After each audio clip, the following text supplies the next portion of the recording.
जनसंवाद न्यूज, सत्य आणि विश्वासाची बातमी। दिवाळी सणाचे औचित्य साधून उल्हासनगर कॅम्प क्रमांक 4 मधील लालचक्की विभागात समाजसेवक सुनील पवार, लता पगारे आणि श्रुती पवार यांच्या वतीने 6000 नागरिकांना भेटवस्तूचे वाटप करण्यात आले।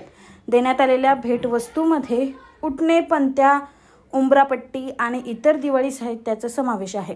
आज पवार आणि पगारे समर्थक हे घरोघरी जाऊन भेटवस्तूंचे वाटप करत होते। नागरिकांनीही शुभेच्छा देत आनंद व्यक्त केलाय। आकाश सहाने, जनसंवाद न्यूज, उल्हासनगर।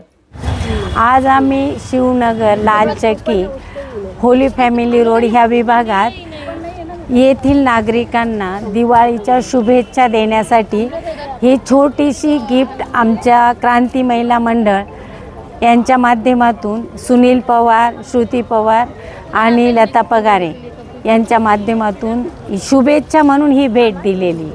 किती लोकांना दिली आहे? तरी 6000 पर्यंत आम्ही ह्या वस्तू वाटतोय।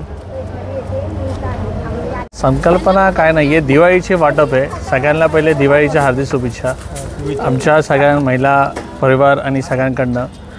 फक्त दिवाळीच्या सगळ्यांना शुभेच्छासाठी छोटंसं आमच्याकडनं ते भेट सगळ्यांना देण्यात आलेली आहे। आमच्या वाटप किती नागरिकांना वाटप केलं? नागरिकांना आम्ही 5,500 ते 6,000 नागरिकांना आम्ही वाटप केलेलं आहे। कुठल्या प्रभागात? हे 13 नंबर वॉर्डमध्ये प्रभागामध्ये। जनसंवाद न्यूज, सत्य आणि विश्वासाची बातमी। आजच सबस्क्राइब करून बेल आयकॉनला क्लिक करा आणि पहा ताज्या घडामोडींचा अचूक अंदाज आपल्या मोबाईलवर।